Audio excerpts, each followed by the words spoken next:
Selamat sore teman-teman media semua. Kehadiran saya berdiri teman-teman media ini mewakili Bang Deo Lipa karena tadi izin ke saya karena beliau kurang enak badan untuk mewakili untuk sidang Mas Faris RM hari ini tanggal 4 September. Namun karena situasi kemarin kurang kondusif, yang seharusnya jadwal hari ini kan sidang online untuk Faris RM. Namun karena ini agendanya putusan, idealnya terdakwa harus hadir di persidangan.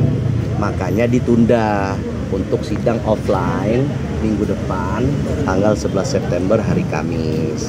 Alasannya seperti itu sih kemarin, karena harusnya sidang online, tapi karena ini agendanya putusan yang harusnya Mas Faris hadir bersama dengan tim penasihat hukum di persidangan, akhirnya ditunda untuk offline. Mas Faris hadir di persidangan minggu depan Kamis 11 September 2025. Masih hari yang sama, hari Kamis.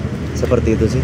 Tapi Om Faris sendiri tahu nggak sih kabar ini, Bang? Kalau terdakwa sudah pasti tahu, karena kan untuk sidang offline ini kan emang diberitahukan oleh pihak pengadilan ke kami sebelum hari ini, bahwa untuk sidang hari ini sidang online untuk terdakwanya sendiri. Yang offline itu hanya penasihat hukum. Bang, ada ganjalan apa ketika sidang online itu tapi terdakwa tidak dihadirkan?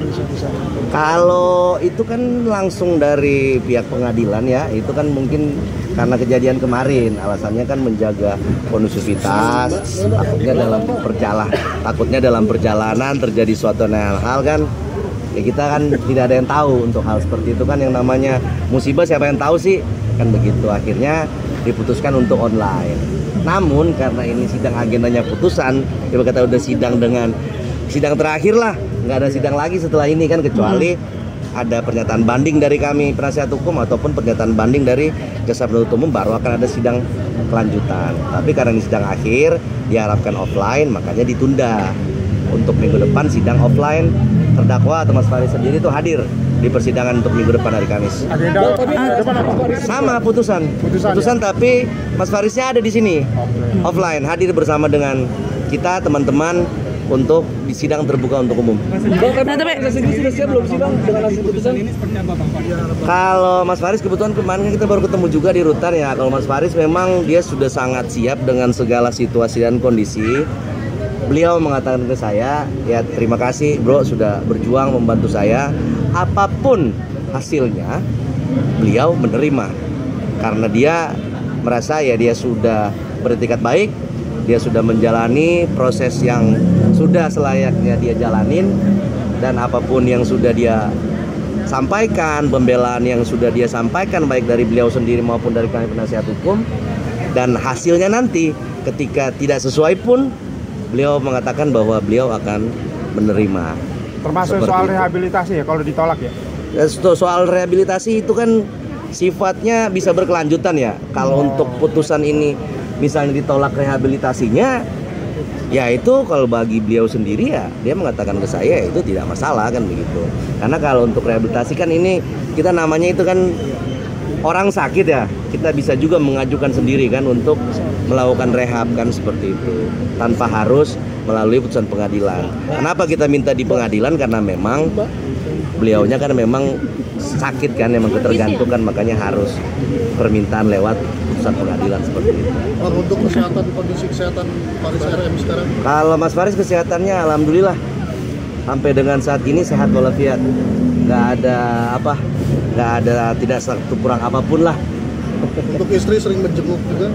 Kalau untuk istri sering, bahkan sering bawa makanan.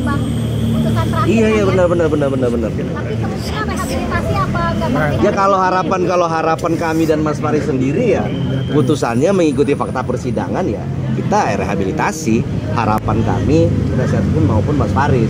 Tapi kita tidak mengetahui, nggak ada bocoran lah kalau apakah hukumannya seperti apa kan, seperti itu kan kewenangan dari majelis hakim dalam hal ini untuk memutuskan kan. Mbak lagi ngomong kok. Nah ini kan kemarin itu waktu eksepsi kan kita harus paham juga ya, eksepsi itu kan kita berkaitan dengan hukum acara, tidak ada berkaitan dengan materi pokok perkara. makanya tidak kita eksepsi.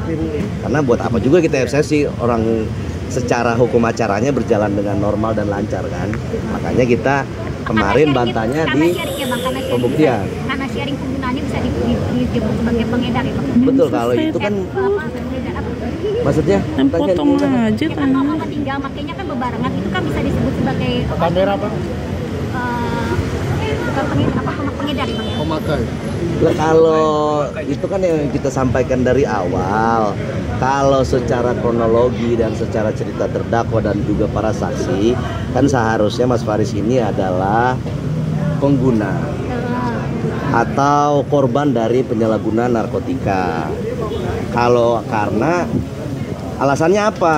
Saksi juga tidak pernah mengatakan bahwa Mas Faris menawarkan barang narkotika ini untuk dijual atau menawarkan kepada orang lain. Pengedar bahkan dia bukan pendistributor.